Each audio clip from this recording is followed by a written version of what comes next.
By now, I'm sure that you've heard about the E. coli outbreak that has impacted McDonald's and several other U.S. restaurants. Today, I want to break down which restaurants are actually pulling items off the menu, getting rid of them because they are concerned they are still contaminated with E. coli. Now, I'll break all this down in just a moment, explain some of the warnings and what is happening with McDonald's moving forward. So, all I ask is one thing. Takes 2 seconds. Go ahead, hit that like button if you enjoy these daily updates. And now, let's begin.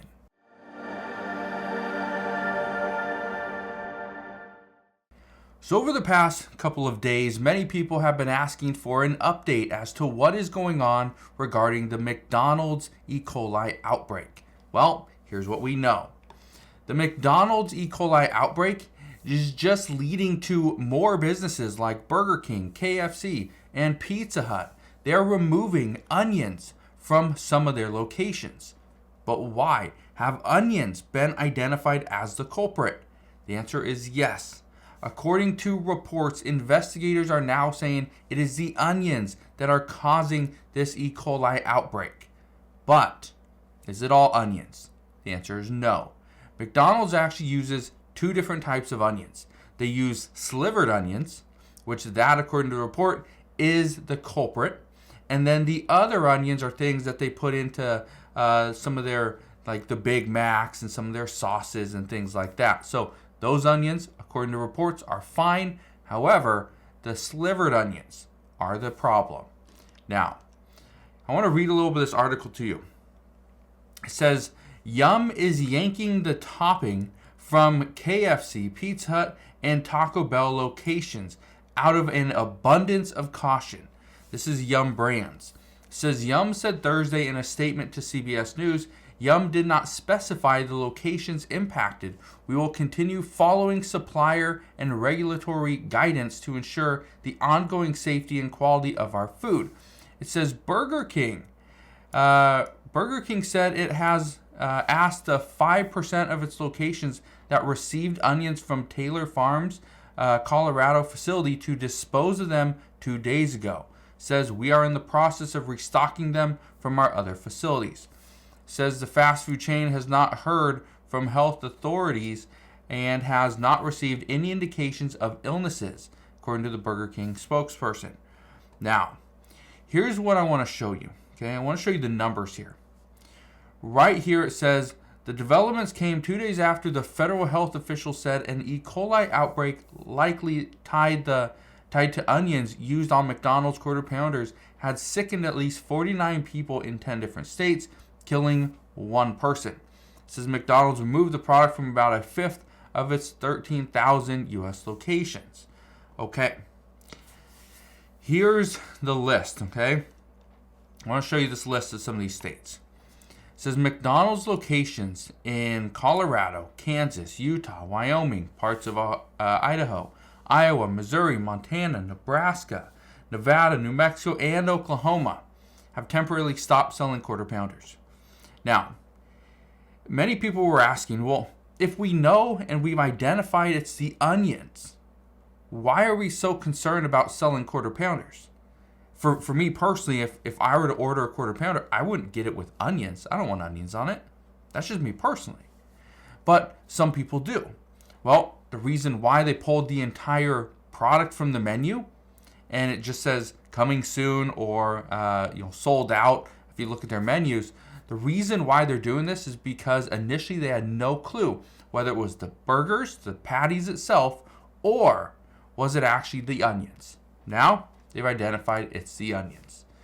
You see right here, it says McDonald's says onions from California-based company are linked to E. coli outbreak. It says down here, a California-based produce company was the source of fresh onions linked to the deadly E. coli food poisoning outbreak at McDonald's. It says meanwhile, other fast food restaurants including Taco Bell, Pizza Hut, KFC, and Burger King pulled onions from some menus if they ordered their products from that exact supplier. It says McDonald's officials said that Taylor Farms of Salinas, California sent onions to one distribution facility, which led the fast food chain to remove Quarter Pounder hamburgers from restaurants in several states.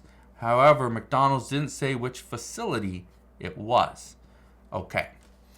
Now, I want to read you something else about how to prevent E. coli. I'm going to read that in just a second. But this is the reason why I'm bringing this to your attention now. One of the issues we're facing, okay, and this has been a problem before. It was a problem during the pandemic as well, that we're trying to push out as much product and goods as we can, right? We don't want a shortage of onions or oranges or limes or any vegetable or fruit, anything like that. We don't want shortages. So what we're doing is we're trying to harvest these things as fast as possible. The quality control in some cases just isn't there. Okay, some farmers don't want to lose money, so they're sending off I don't want to say tainted product, but it's not the best product. Okay, and some farmers again don't want to lose money. Some don't have the ability to put down certain sprays and fertilizers in their soil. As a result, some of the products that they're turning over again aren't the best products. So this not only has a little bit to do with our economy and where we're at, but it also has a little bit to do with people's finances. So again, I just wanted to bring this up because I was talking to a friend of mine who does own a farm down in California. I've talked about this person multiple times before, and he said the same thing, that some of the farmers are going through a very, very difficult time right now. As a result, they're skimping on certain aspects of the business. Some of it is fertilizer that they put down, right? Some of it is how quickly they're trying to turn over product, when they're harvesting their stuff. So we'll see what happens moving forward. Now, I do want to show you this last piece. How to prevent an E. coli infection. Says the best ways to prevent E. coli infections are to keep your hands clean by washing them frequently, to prepare food safely, and to drink safe water. It's according to the CDC. It says undercooking meat is a common and serious problem. Infectious organisms may not be killed at lower temperatures.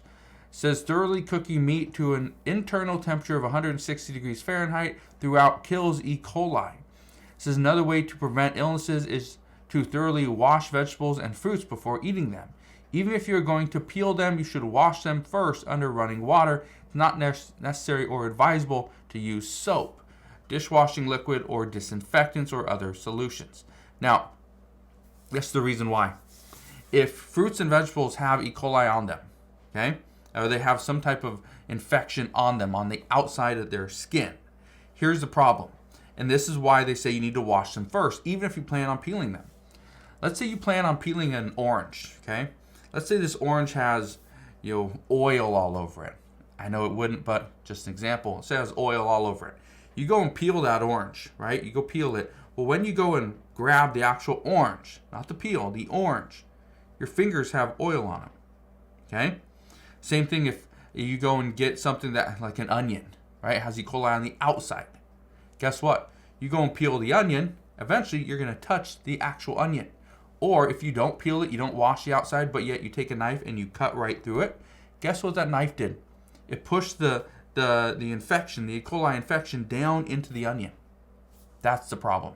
That's why they say we should wash all fruits and vegetables. So I will leave you with that, but that is what we know as of today. So again, thank you guys for watching. Consider subscribing, and I'll see you guys on the next one.